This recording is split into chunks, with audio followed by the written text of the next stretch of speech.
Good afternoon, students.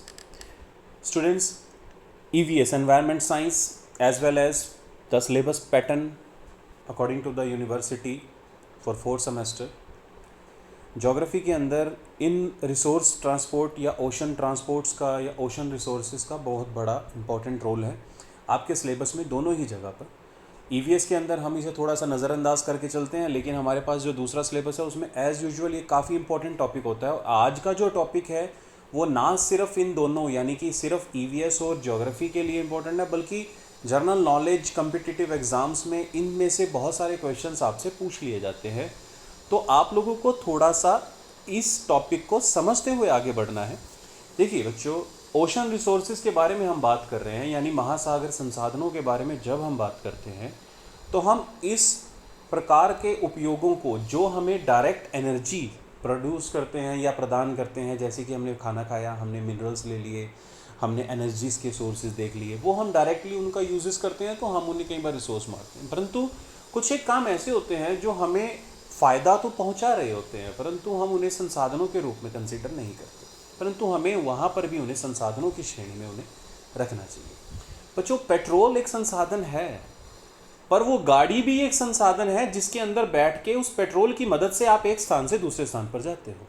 ये चीज़ आपको समझनी चाहिए। हमने पेट्रोल, डीजल, प्राकृतिक गैस, सीएनजीज वगैरह को तो रिसोर्सेज की कैटेगरी में रख दिया, बट हमारी जो व्हीकल्स हैं, हमारे जो यातायात के साधन हैं, हम उन्हें रिसोर्सेज की कैटेगरी में नहीं रखते। पर आप लोग सिर्फ मुझे बताइए कि आप क्या अकेले पेट्रोल की बोतल के ऊपर बैठ के ट्रैवल कर सकते हैं, या डीजल के ऊपर टैंकर पे, या डीजल की जो एक तरह से कनस्तर होते हैं, कंटेनर होते हैं, आप उनके ऊपर बैठ के ट्रैवल कर सकते हैं जब तक उसके अंदर इंजन ना हो? पॉसिबल ही नहीं है बच्चों।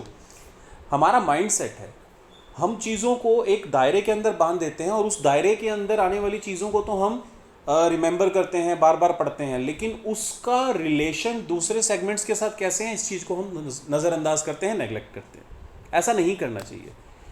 बीइंग अ स्टूडेंट, आपको हमेशा जानने की इच्छा, क्यूरियोसिटी जो है वो आपके अंदर होनी चाहिए।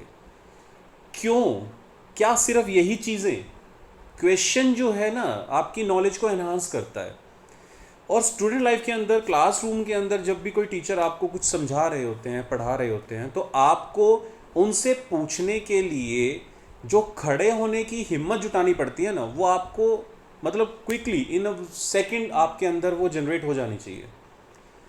स्टूडेंट लाइफ के अंदर कभी भी आपको ये रियलाइज़ नहीं करना चाहिए, ये महसूस नहीं करना चाहिए कि अगर मैंने खड़े होकर सडनली कोई चीज़ किसी से पूछी, टीचर से कोई चीज़ पूछी, या मैंने टीचर के किसी क्वेश्चन का आंसर किया, तो मेरे ऊपर लोग हंसेंगे, मेरे ऊपर बच्चे जो हैं वो कमेंट करेंगे, पढ़ाकू, बहुत सारी चीज़ें उनके साथ जोड़ दी जाती हैं। लेकिन एक अच्छा स्टूडेंट कभी भी शर्माता नहीं है कुछ भी अच्छी चीज़ पूछने के लिए।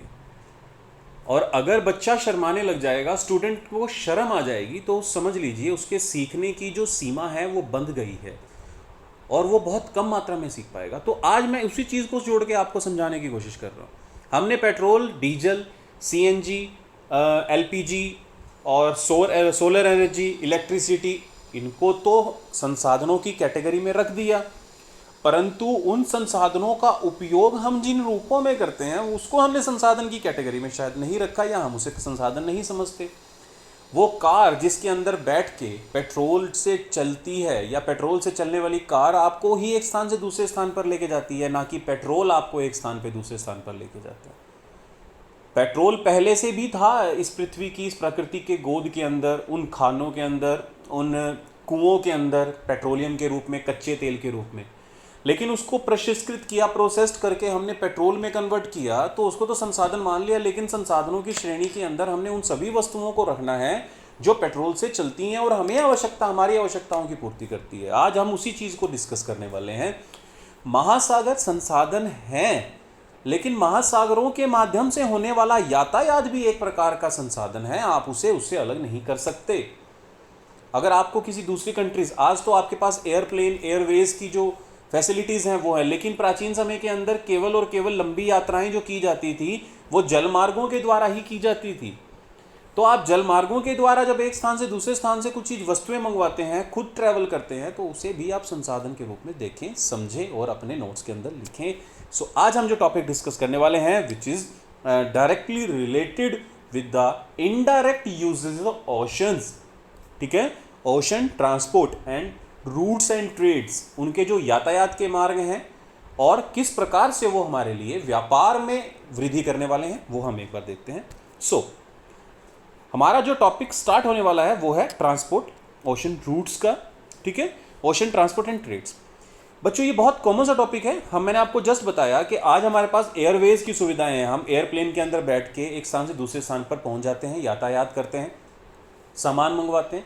परंतु पिछले समय में, पुराने समय में जब एयरवेज का इतना डेवलपमेंट नहीं हो पाया था, तब हमारे पास बड़ी वस्तुओं को मंगवाने के लिए, दूर दूर दराज देशों में भेजने और वहाँ से कुछ मंगवाने के लिए, आयात निर्यात के लिए केवल और केवल जल मार्ग ही सबसे महत्वपूर्ण सोर्स थे। सो इसमें हम शुरू करते हैं।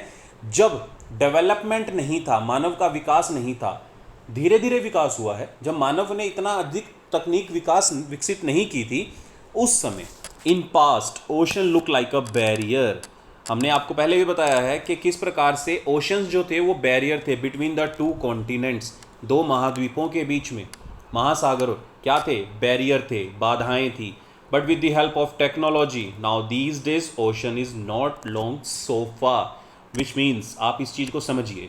Look, this is your suppose north America, this is Europe. ये दोनों हमारे जो कॉन्टिनेंट हैं वो विकसित कॉन्टिनेंट हैं, विकसित हमारे महाद्वीप हैं। नॉर्थ अमेरिका के अंदर जो देश हैं वो देश हम अमूमन चर्चा में देखते हैं। उत्तरी अमेरिका के जो प्रमुख देश हैं उसमें कनाडा, यूएसए और मैक्सिको, इसके अलावा भी Guatemala, Belize, Honduras, Panama, Nicaragua, Costa Rica, ये छोटे छोटे देश हैं उत्तरी अमेरिका में। अब दूसरी तरफ है हमारा यूरोप। यूरोप हम शुरू से देखते हैं विकसित है हमारे। जब हम गुलाम थे, जब हमें अंग्रेज़ों द्वारा उपनिवेशिक बनाया गया था, तो उस समय से हम देखते हैं जो यूरोप है वो विकसित था शुरू से ही। उन्होंने विकसित करने के साथ साथ अपना बहुत सारा जो यातायात है वो बेसिकली किससे करते थे? जल मार्गों से करते थे। मैं आप लोगों को समझाना क्या चाह रहा हूँ, बेसिकली ये हमारे दो कॉन्टिनेंट हैं। क्या है? ये हमारे दो कॉन्टिनेंट हैं और इनके बीच में एक ओशन है। कौन है? ओशन है। और ओशन की आकृति कैसी है? एस आकार की है। इस ओशन का नाम क्या है? अंध महासागर है। कौन सा महासागर है? ये अंध महासागर है, ठीक है। अब इस अंध महासागर को पहले एक बैरियर समझा जाता था, बाधा समझा जाता था दो कॉन्टिनेंट के बीच में। मतलब अगर यूरोप के निवासियों को यूएसए या कनाडा के बारे में कुछ सोचना पड़ता था, उन्हें लगता था यार बहुत बड़ा अंध महासागर है, रास्ते में उसको तो पार करके जाना बड़ा मुश्किल है। परंतु क्या आज ये सब चीज़ें पॉसिबल है? नहीं। पहली बात तो हमारे पास एयरवेज है, एयरवेज को हम साइड में रखते हैं, ओशंस की बात करते हैं। हमारे पास कार्गो शिप्स हैं, हमारे पास मर्चेंट शिप्स हैं, हमारे पास यहाँ पर पैसेंजर शिप्स हैं, जिसकी वजह से हम क्या करते हैं? दोनों महाद्वीपों के बीच में आना जाना लगा कर रखते हैं, राइट। तो ये सब चीज़ें आपको समझनी चाहिए। अब वो बैरियर नहीं है। कौन बैरियर नहीं है? हमारे महासागर जो हैं वो अब बैरियर नहीं रहे हैं। क्यों? क्योंकि जो हमने तकनीक विकसित की है उसके आधार पर हम एक दूसरे के साथ जुड़ गए हैं। Definition according to Davis. Davis जो है वो ज्योग्राफिकल पॉइंट ऑफ व्यू से काफ़ी इंपॉर्टेंट है, जिन्होंने अपर्दन चक्र का कंसेप्ट दिया था, ठीक है। ईवीएस के लिए आप सिर्फ इतना समझिए, जो डेविस के अकॉर्डिंग क्या है? Oceans are just like a veins of the world. यानी कि जो महासागर हैं, महासागर क्या हैं? हमारे मतलब विश्व के सभी महाद्वीपों के बीच की क्या है? नसें।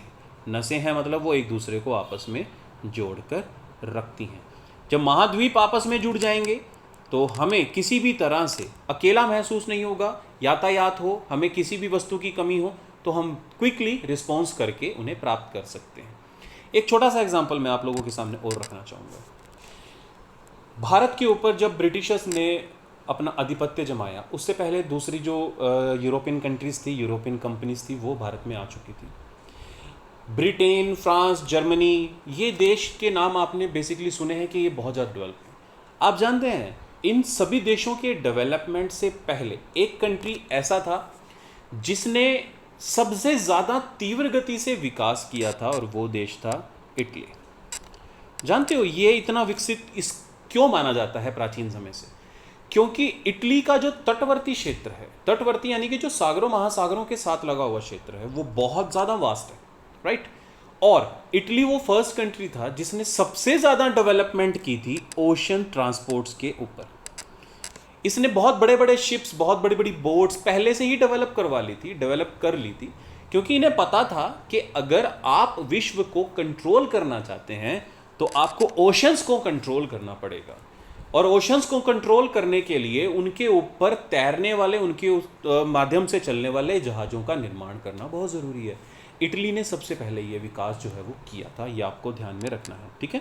सो नेक्स्ट जो स्लाइड्स है वो क्या कहती हैं, फीचर्स ऑफ ओशन ट्रांसपोर्ट, यानी जो हम यातायात करते हैं महासागरों के माध्यम से, ओशन ट्रांसपोर्ट जो हम करते हैं, विच इज़ मोर यूजफुल, वो किस प्रकार से हमारे लिए फायदेमंद। मैंने जस्ट अभी आपको बताया, this was the oldest form of transport, ये विश्व का सबसे पुराना मोड ऑफ ट्रांसपोर्ट है ब्रॉड लेवल पे। सबसे पहला ट्रांसपोर्ट लेवल तो जो मोड था वो पैदल थे, ठीक है। फिर हमने जीव जंतुओं से खींचने वाली गाड़ियाँ, जीव जंतुओं को यातायात, लेकिन जीव जंतुओं से हम समुद्र पार नहीं कर सकते। बहुत दूर किलोमीटर, हज़ारों किलोमीटर की यात्रा करने के लिए जो सबसे पहले यातायात का साधन विकसित किया गया था, उसके अंदर से ओशन ट्रांसपोर्ट जो मोड था वो सबसे ज़्यादा इंपॉर्टेंट था, राइट। ठीक है, आगे देखते हैं नेचुरल मोड ऑफ ट्रांसपोर्ट। देखिए, नेचुरल मोड ऑफ ट्रांसपोर्ट जो ओशंस का फॉर्मेशन है, महासागरों का जो निर्माण है, उस निर्माण में किसी भी प्रकार से मानवीय हस्तक्षेप नहीं है। मतलब किसी भी व्यक्ति को रात को कोई सपना आया, उस सपने में उसने क्या करा कि चलो ठीक है, आज हम क्या करते हैं, आज हम एक नया महासागर बनाकर आते हैं, बाल्टियां उठा ली, कुएं उठा लिए, चले अभी महासागर बनाने के लिए पॉसिबल ही नहीं है बच्चों। तो नेचुरल मोड ऑफ ट्रांसपोर्टेशन है, ठीक है। दूसरा, आप लोगों ने एक चीज़ और नोट की होगी कि महासागरों पर चलने वाला आज जो हम यातायात के साधन देखते हैं, शिप्स देखते हैं, कार्गो शिप्स देखते हैं, बोट्स देखते हैं, जो चलती हैं मोटर से। परंतु पहले के ज़माने में जब इतना विकास नहीं हुआ था, उस समय भी यातायात किया जाता था महासागरों, सागरों, नदियों के ऊपर से। वो किस प्रकार से किया जाता था, नौकाओं के ऊपर बहुत बड़े बड़े कपड़े के पल्ले लगा दिए जाते थे, यानी कि उनका एक तरीके से आवरण बना दिया जाता था, और उस कपड़े के तट से जब हवाएं टकराती थी तो हवाएं, जैसे पतंग को हवा दूर ले जाती है और अगेंस्ट हवा के पतंग उड़ाना थोड़ा मुश्किल होता है, उसी तरीके से जो कई बार बोट्स पे, नौकाओं पे हम देखते थे कपड़ा बंधा होता था, वो कपड़ा क्या करता था, हवा के प्रेशर के साथ उस शिप को, बोट को, नौका को आगे की तरफ खींचता था, ठीक है। उत्प्लवकता का जो सिद्धांत होता है, उसी कम आधारित पर ही हमारा ये सबसे मुख्य संसाधन या यातायात का जो उपयोग है वो किया जाता है, क्योंकि इसमें बहुत कम प्रेरक शक्ति का उपयोग होता है, ज़्यादा नहीं होता, क्योंकि वैसे भी तरंग चलती रहती हैं, हवाओं के साथ नौकाएं, शिप ऑटोमेटिकली आगे की तरफ बढ़ जाते हैं। काफ़ी लंबा रास्ता वो विदाउट इंजन को ऑन किए ट्रैवल कर सकते हैं, क्योंकि एक तो जलों में जल है, उसके अंदर तरंग चलती रहती हैं, तरंगों की वजह से, धाराओं की वजह से मूवमेंट होता रहता है शिप्स में। और दूसरा, अगर हवाएं या हवाओं के रुख के अनुसार हम शिप को डाल दें तो भी वो बहुत लंबी दूरी तक यातायात आराम से बिना किसी इंजन को ऑन किए कर सकता था, ठीक है। इसीलिए इसे नेचुरल, जो इसका मोड है वो क्या है, नेचुरल है, राइट। सो अगला है ocean transport connect the whole world, क्योंकि एयरवेज से पहले विश्व को जोड़ने का काम अकेला महासागर ही करते थे, क्योंकि आप किसी भी महासागर को बंद महासागर नहीं कर सकते। देखिए यहाँ पे आपको जो चीज़ समझाने वाली, सपोज ये हमारे कोई दो लैंड हैं, ठीक है, इनके नीचे कोई एक तीसरा लैंड है जो कि आपस में जुड़ा हुआ है, राइट, और ऊपर से भी ये महाद्वीप या ये जो स्थल भाग हैं वो आपस में जुड़ गए। और इस क्षेत्र में अगर कोई ओशन है, पहली बात तो ये ओशंस नहीं है, ठीक है, कोई सागर हो सकता है, नदी हो सकती है, झील हो सकती है। लेकिन अगर हम महासागरों की बात करें तो महासागरों के लिए आपको जो चीज़ समझनी है वो मैंने आपको बताई। सबसे पहला, सबसे बड़ा कौन सा है आपका, पैसिफिक। दूसरा कौन सा है आपका, अटलांटिक। तीसरा कौन सा है आपका, इंडियन ओशन। और चौथा जो है वो है आपका आर्कटिक ओशन, ठीक है। पांचवा मैंने आपको बताया था सदर्न ओशन। तो इनमें से कोई भी महासागर अकेला महासागर नहीं है। मैं आपको समझा दूं कैसे। देखिए बच्चों, एक जर्नल तरीके से अगर आप चीज़ों को समझते हैं तो आपको ये चीज़ परेशान नहीं करेगी कि कोई भी जो महासागर है वो किसी अकेले महाद्वीप द्वारा घेरे हुए नहीं है। ये महासागर जो हैं वो बेसिकली आपस में जुड़े हुए हैं, एक दूसरे से टच्ड हैं, कनेक्टेड हैं, और आपस में जुड़े होने के कारण पूरी पृथ्वी को घेरे हुए हैं। और ऐसा लगता है कि महासागरों के जुड़ने से नीचे एक संपूर्ण धरातल, जो हम धरती देखते हैं उसके नीचे हम महसूस करते हैं कि जल राशि जो है वो स्थापित है और हमारे महाद्वीप जो हैं वो उसके ऊपर तैर रहे हैं। आगे एक स्लाइड आएगी, उसमें मैं आपको ये अच्छे से दिखाऊंगा। बेसिकली मैं आपको शायद वो शो करता हूँ ताकि आप लोगों को परेशानी ना हो। देखिए बच्चों, आएगा वो मैं आपको समझाता हूँ कौन से वाला। फिर हम डायरेक्ट ये देखिए, ये जो आप मानचित्र देख रहे हैं, इस मानचित्र को आप ज़रा ध्यान से समझिए। मैं आपको महासागरों की लोकेशन समझाता हूँ। सबसे पहले तो महासागर, देखिए ये जो महासागर है ये है हमारा उत्तरी अमेरिका, ये है हमारा दक्षिणी अमेरिका, ये है हमारा अफ्रीका महाद्वीप, ये है हमारा यूरोप महाद्वीप, ये है इससे इधर ये है हमारा एशिया महाद्वीप और ये है हमारा ऑस्ट्रेलिया महाद्वीप। ठीक है, यहाँ पर है हमारा अंटार्कटिका महाद्वीप। राइट, ये तो हो गए 7 महाद्वीप। अब आते हैं महासागरों की लोकेशंस पे। देखिए सबसे बड़ा महासागर मैंने आपको कौन सा बताया था? पैसिफिक, यानी कि प्रशांत महासागर। आपको ये समझना है कि ये प्रशांत महासागर जो है उत्तरी अमेरिका, दक्षिणी अमेरिका, एक हिस्सा तो इसके द्वारा घेरा हुआ है और दूसरा पैसिफिक ओशन कहाँ है हमारा? ये है। ये मानचित्र है बच्चों, इसलिए आपको प्रशांत महासागर 2 हिस्सों में बटा हुआ महसूस हो रहा है, परंतु यदि आप प्रशांत महासागर को ग्लोब पर देखेंगे तो ग्लोब हमेशा गोल अवस्था में पाया जाता है, जिसकी वजह से ये भाग हमारा इस भाग से जुड़ जाता है। ठीक है, तो अब उत्तरी अमेरिका, दक्षिण अमेरिका, उसके अलावा हमारा एशिया और ऑस्ट्रेलिया प्रशांत महासागर को घेरे हुए हैं। अब देखिए इसके बीच में ये जो भाग आपको नज़र आ रहा है, ये बीच बीच में से लैंड से घिरा हुआ है और बीच बीच में सागर से। अच्छा, उसके अलावा हमारा जो ये भाग है ये भी खुला हुआ भाग है, कहीं से लैंड लॉक्ड तो है ही नहीं। ठीक है, ऐसे ही हमारा ये भाग जो है वो भी लैंड लॉक्ड नहीं है, खुला हुआ है। तो प्रशांत महासागर ने 4 महाद्वीपों को घेरा, उत्तरी अमेरिका, दक्षिण अमेरिका, एशिया और ऑस्ट्रेलिया। राइट, अब आते हैं हम दूसरे महासागर की तरफ। ये जो महासागर आपको नज़र आ रहा है ये एस आकृति का, ये है हमारा अंध महासागर। कौन सा महासागर? अंध महासागर। और कौन कौन से महाद्वीपों को जोड़ता है ये? मैंने अभी आपको बताया था, उत्तरी अमेरिका, दक्षिण अमेरिका इसके एक किनारे पर हैं, यूरोप और अफ्रीका इसके दूसरे किनारे पर हैं। राइट, अब आते हैं तीसरे महासागर पे, तो वो है हमारा इंडियन ओशन। देखिए अंध महासागर से ये जो जलधाराएं हैं, मैं एक बार इसका पेन का कलर चेंज करता हूँ, आप लोगों को थोड़ा ज़्यादा क्लियर होगा। ये देखिए ये है हमारा अंध महासागर। राइट, और अंध महासागर हमारे अफ्रीका महाद्वीप के नीचे से इंडियन ओशन में आकर मिल जाता है। इंडियन ओशन हमारा आगे जाकर किस में मिल जाता है? प्रशांत महासागर में मिल जाता है, क्योंकि यहाँ से भी दक्षिणी चीन सागर, जापान सागर होता हुआ प्रशांत महासागर में पहुँच जाता है।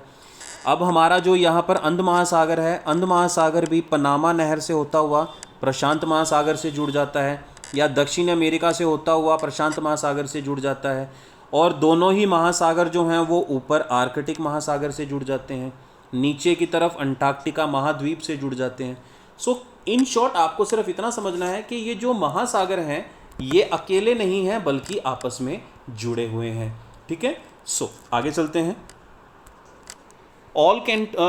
जो countries have equal rights on आपका ओशंस। देखिए 12 किलोमीटर, 12 नॉटिकल माइल तक हर देश जो है महासागरों के अंदर दोहन कर सकता है।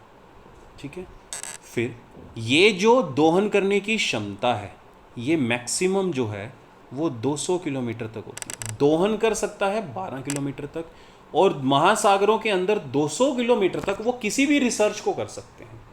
यानी अगर हिंदुस्तान की हम बात करें तो हिंदुस्तान के जो तट हैं उस तट से 12 किलोमीटर अंदर महासागरों तक तो हम बड़े आराम से किसी भी प्रकार का उत्खनन कर सकते हैं। बिल्कुल हमारा घर की ज़मीन है भाई, वो उसको कोई छेड़ नहीं सकता।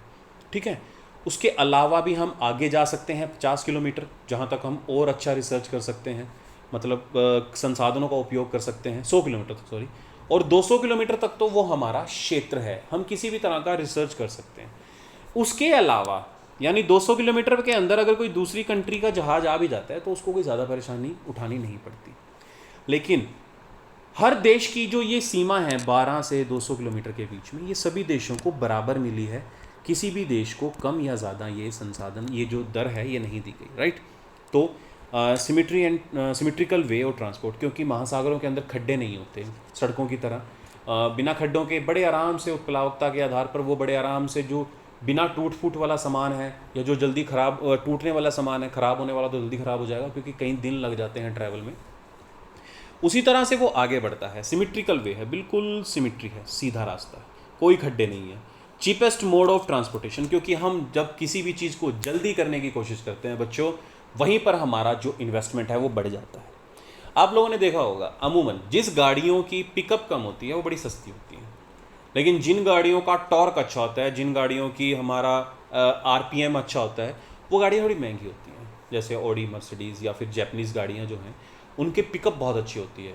तो पिकअप अच्छी होती है इसलिए वो थोड़ी कॉस्टली होती हैं ज़्यादातर, तो क्योंकि उनके लग्जरी आइटम्स को नहीं। बट यहाँ पर ये चीपेस्ट मोड इसलिए है क्योंकि यहाँ से अगर हम कोई वस्तु एक स्थान से दूसरे स्थान, एक देश से दूसरे देश, एक महाद्वीप से दूसरे महाद्वीप में भेजते हैं, तो वहाँ तक उसे पहुँचने में कई महीने, कई हफ्ते तक का समय भी लग सकता है। समय लगेगा तो मोड जो रहेगा वो कैसा रहेगा? चीपेस्ट रहेगा, right. This is all about this side. अब देखते हैं नेक्स्ट स्लाइड। अब आते हैं हमारे मेन टॉपिक की तरफ, which is major world famous ocean routes. हमारे वर्ल्ड के प्रमुख जो महासागरीय मार्ग हैं वो। बच्चों ये जो टॉपिक है ना, इसमें आपको थोड़ा सा जो समझने वाला काम है, अगर आपने इनको समझ लिया, क्योंकि शॉर्ट क्वेश्चन जो है ना कंपटीशन एग्जाम में इन्हीं में से आता है। मैं आपको लिखवाऊंगा बेस्ट तरीके से, ताकि आपको परेशानी ना हो। ना सिर्फ ईवीएस, तो आप इसको आराम से एक एक दो पॉइंट भी लिखेंगे ना, जितना मैंने आपको कराया है, मैंने आपको एक्स्ट्रा ही कराया। अगर आप उसको थोड़ा सा भी उनका 50% भी लिखोगे, विच इज़ मोर देन, बहुत ज़्यादा हो जाएगा, ठीक है। तो आज हम बात करते हैं मेजर ओशन रूट्स की। तो स्टार्ट करते हैं। सबसे पहले ओशन रूट जो सबसे वर्ल्ड का सबसे फेमस है और वर्ल्ड का सबसे ज़्यादा ओशन व्यापार, मतलब व्यापार जो महासागरों के माध्यम से किया जाए, वो इसी मार्ग से किया जाता है। वो मार्ग है नॉर्थ अटलांटिक ओशन, यानी रूट जो है, इसे हम उत्तरी अंध महासागरीय मार्ग भी कहते हैं। कौन से महासागर का मार्ग है? अटलांटिक, यानी कि अंध महासागर का। और हर महासागर दो हिस्सों में बटा हुआ है, क्योंकि भूमध्य रेखा सभी महासागरों के मध्य से गुजरती है, ठीक है। भूमध्य रेखा से उत्तर की तरफ जो सागर होता है उसे हम उत्तरी सागर या उत्तरी अंध महासागर या उत्तरी प्रशांत महासागर या उत्तरी हिंद महासागर बोलते हैं। जो भाग उस भूमध्य रेखा से दक्षिण में होता है उसे हम उस सागर का दक्षिणी भाग कहते हैं। दक्षिणी प्रशांत, दक्षिणी अंध, दक्षिणी हिंद, ठीक है। जो सबसे मेजर रूट है वो है नॉर्थ अटलांटिक ओशन रूट्स, यानी उत्तरी अंध महासागरीय रूट। फिर आता है केप ऑफ गुड होप, यानी कि आशा अंतरीप का जो मार्ग है, जिसके द्वारा वास्को डी गामा भारत में पहुंचे थे, उस मार्ग को the Cape of Good Hope, ये विश्व का सबसे व्यस्ततम मार्ग में से एक था, परंतु अब इसकी उपयोगिता काफ़ी कम हो गई है। क्यों कम हो गई है, हम चर्चा में लाएंगे। दूसरा है स्वेज कैनाल। ये नाम आप लोगों ने सुने होंगे, लेकिन आज हम जो डिस्कस करने वाले हैं उसको नोट डाउन करोगे तो हमेशा कंपटीशन में फ़ायदा मिलेगा। फिर आता है पनामा, ठीक है। पनामा भी विश्व के सबसे प्रमुख कैनाल रूट्स में से एक है। दो ही कैनाल रूट सबसे फेमस है, स्वेज कैनाल और पनामा कैनाल। पनामा नहर है, स्वेज भी एक नहर है। फिर आता है पैसिफिक ओशन रूट्स, यानी कि प्रशांत महासागर के जो मार्ग हैं, उत्तरी प्रशांत महासागरीय मार्ग और दक्षिणी प्रशांत महासागरीय मार्ग। फिर आता है दक्षिणी अंध महासागरीय मार्ग। ये है हमारे बेसिकली। अब हम इनमें एक एक को थोड़ा सा देखेंगे ताकि आगे हमारे टॉपिक जो हैं वो क्लियर होते हैं। तो सबसे पहला जो ओशन रूट्स है वो है नॉर्थ अटलांटिक रूट। आप लोग लिखिएगा इसे, हिंदी में भी मैं आपको बता दूंगा, समझा दूंगा साथ साथ बड़े आराम से। सबसे पहला है हमारा उत्तरी अंध महासागरीय मार्ग। मैंने जस्ट अभी आपको बताया था कि हमारा अंध महासागर जो है वो कौन से दो विकसित महाद्वीपों को जोड़ता है? एक है आपका यूरोप और दूसरा है आपका नॉर्थ अमेरिका, ठीक है। ये दोनों ही विकसित हमारे कॉन्टिनेंट हैं। इन दोनों विकसित कॉन्टिनेंट के बीच में हमारा महासागर जो है वो अंध महासागर है, और क्योंकि भूमध्य रेखा यहाँ पर है तो ये उत्तरी अंध महासागर का मार्ग है, ठीक है। इस वजह से ये बहुत ज़्यादा बिजी रहता है, सबसे ज़्यादा व्यापार इसी के द्वारा होता है। कारण एक तो ये दोनों विकसित महाद्वीपों को जोड़ता है, यहाँ पर ये थोड़ा सा संकरा भी है। संकरा है मतलब इन दोनों के बीच में जो थोड़ा सा स्पेस है वो कम है, ठीक है। विकसित देश है, इसलिए सबसे ज़्यादा तैयार माल होता है। एक होता है कच्चा माल और एक होता है तैयार माल, मैन्युफैक्चरिंग गुड्स जो जिसको हम बोलते हैं, वो सबसे ज़्यादा इसी रूट से ट्रांसपोर्ट किए जाते हैं। अब आते हैं इसकी विशेषताओं की तरफ। This is the world busiest water route, just मैंने अभी आपको बताया, ये विश्व का सबसे ज़्यादा व्यस्त रहने वाला महासागरीय मार्ग है, लिख लीजिएगा। This routes connect to world's most developed and progressive continent, North America and Europe. मैंने जस्ट अभी आपको बताया कि ये जो महासागरीय मार्ग है ये विश्व के दो सबसे ज़्यादा व्यस्त और सबसे ज़्यादा प्रोग्रेसिव, सबसे ज़्यादा विकसित महाद्वीपों को जोड़ता है, जिनके नाम हैं उत्तरी अमेरिका और यूरोप। ठीक है, आगे बढ़ते हैं। This route cover the 25% of total transport of the world, यानी महासागरों के द्वारा 100% जो यातायात किया जाता है, 25% अकेले इस रूट के द्वारा ही पूरा होता है। क्लियर है? ठीक है। 28th of the 55 world largest port situated on this route. Port, बंदरगाह। बंदरगाह क्या होती है? सबसे पहले किसी भी तटवर्ती क्षेत्र में, तटवर्ती क्षेत्र होता है यानी भूमि का वो भाग जो जल सागर महासागर के किनारे पर है, वहाँ पर महासागरीय यातायात पर चलने वाले cargo ship, transport ship, passenger ships को उन पोर्ट के ऊपर, उन स्थानों पर लाया जाता है, उनकी रख रखाव किया जाता है, उनका तेल पानी उन पर चढ़ाया जाता है, भोजन की सुविधाएं उन्हें दी जाती हैं, हॉस्पिटल फैसिलिटीज़ उन्हें दी जाती हैं।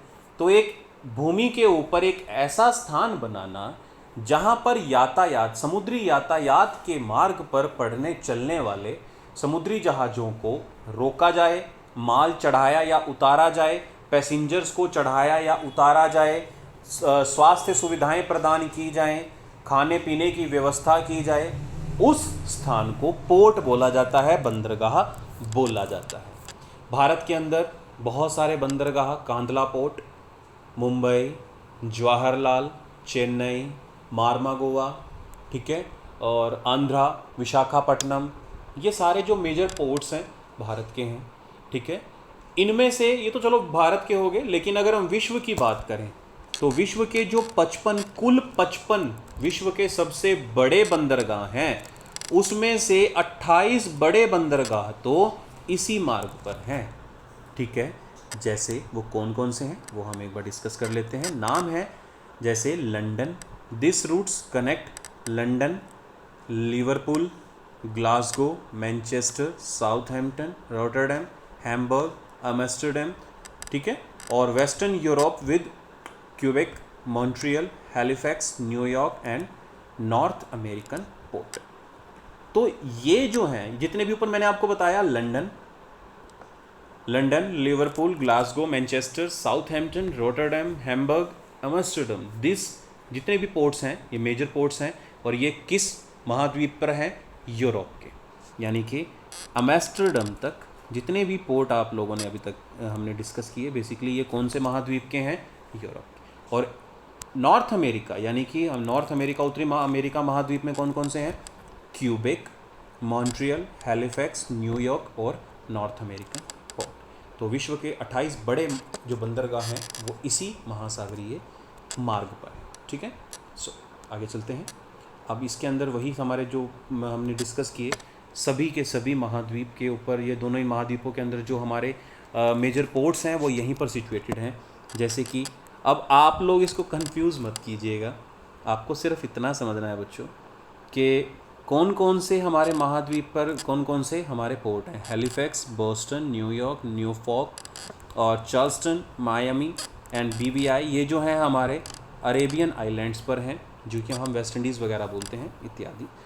और बाकी हमारे जितने भी हमने पहले डिस्कस किए थे, London, Liverpool, Glasgow, Manchester, Southampton, Rotterdam, Hamburg, Bremen, Lisbon, Amsterdam, ये हमारे यूरोप महाद्वीप पर हैं।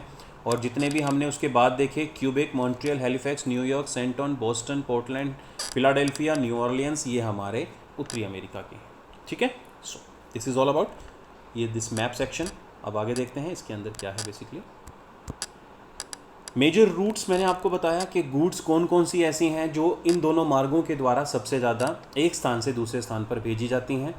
क्योंकि मैंने आपको बताया ज़्यादातर जो माल है वो तैयार माल भेजा जाता है, परंतु फिर भी कुछ एक कच्चा माल वहाँ से लाया जाता है। आप लोगों को ये अच्छे से पता होगा, औद्योगिक क्रांति जो कि 1700 ईस्वी में हमारे मतलब एग्जिस्टेंस में आई थी, वो सबसे पहले यूरोप कॉन्टिनेंट पर आई थी। ये है हमारा यूरोप कॉन्टिनेंट। अब जब यहाँ पर मशीनीकरण या मशीनी उद्योग सबसे ज़्यादा विकसित हो चुका था, विनिर्मित माल सबसे ज़्यादा यहीं पर होता था, तो फिर क्या हो गया, अब ये क्या करते थे, नॉर्थ अमेरिका से तो कच्चा माल मंगवाते थे, ठीक है, और यूरोप से तैयार माल कहाँ भेजते थे, नॉर्थ अमेरिका और विश्व के दूसरे कॉन्टिनेंट की तरफ, ठीक है। तो ये प्रोसेस था, आपको ये समझना पड़ेगा, क्योंकि यहाँ पर औद्योगिक क्रांति सबसे पहले आई, तो दूसरे महाद्वीपों देशों से कच्चा माल तो यूरोप जाएगा, ठीक है, कच्चा माल यूरोप जाएगा और वहाँ से तैयार माल दूसरे देशों की तरफ भेज दिया जाएगा, दूसरे महाद्वीपों में भेज दिया जाएगा, ठीक है। वो कौन कौन सी वस्तुएं हैं जिसका उपयोग सबसे ज़्यादा यहाँ पर लाने और ले जाने के लिए किया जाता है, वो एक बार देख लेते हैं। तो आप लोगों को वैसे भी पता है लिस्ट ऑफ गुड्स, वो कौन कौन सी वस्तुएं हैं जो सबसे ज़्यादा यहाँ से मंगवाई और भेजी जाती है। फ्रॉम कैनेडा, वो कौन सी वस्तुएं हैं जो यूरोप में मंगवाई जाती हैं या यूरोप से भेजी जाती हैं। लुगदी, पेपर, मिल्क प्रोडक्ट, ठीक है, यानी कि जो कागज़ बनाने का प्रोडक्शन है, कागज़ बनाने का कच्चा मटेरियल है वो पेपर यानी कि कागज़, दूध से बने हुए उत्पाद। यूएसए से इस रूट पर सबसे ज़्यादा क्या भेजा जाता है, कॉटन, वीट, मीट, आयरन और यानी लोह अयस्क और पेट्रोलियम, सबसे ज़्यादा ये भेजे जाते हैं। फ्रॉम कैरेबियन आइलैंड्स, यानी कि जिन्हें हम वेस्ट इंडीज़ बोला जाता है, उन द्वीपों से क्या भेजा जाता है, sugar, fruit, wood exported to Europe. ये सारे का सारा जो है वो कच्चे माल की श्रेणी के अंदर रखा जाता है, ठीक है, सारा का सारा कच्चे माल की श्रेणी में रखा जाता है। और ये कच्चा माल कहाँ भेजा जाता है, यूरोप, और यूरोप से तैयार माल जो है वो विश्व के दूसरे देशों को भेजा जाता है। ये आपको समझना है, क्यों, क्योंकि इंडस्ट्रियल रेवोल्यूशन, औद्योगिक क्रांति सबसे पहले यूरोप में आई थी, और आज भी उस क्रांति को यूरोप के विकास और मतलब उसकी प्रोग्रेस का, उसके डेवलपमेंट का मुख्य आधार जो है वो माना जाता है। यहाँ पर कोई डाउट आप लोगों को नहीं होगा। आई थिंक आज के लिए इतना ही बहुत है। कल इस सेकंड रूट के बारे में हम डिस्कस करेंगे, the Cape of Good Hope route, ठीक है। सो फिलहाल के लिए इतना ही। नेक्स्ट लेक्चर में हम इस नेक्स्ट जो हमारे सी रूट्स हैं, ओशन रूट्स हैं, इनके बारे में डिस्कस करेंगे। टिल देन आई होप कि आप सभी घर पर हैं, सेफ हैं, और अपने इस EVS के और ज्योग्राफी के जो कंटेंट है इसको आप अच्छे तरीके से प्रिपेयर करें, नोट्स प्रिपेयर करें, और आने वाले एग्जामिनेशंस के अंदर आप इन्हें बेस्ट टू बेस्ट तरीके से रिप्रेजेंट करें। अगर कोई डाउट है, कोई क्वेश्चन है, कोई प्रॉब्लम है, तो आप लोग मेरे व्हाट्सएप नंबर पे मुझे शेयर कर सकते हैं। Till then, thank you so much.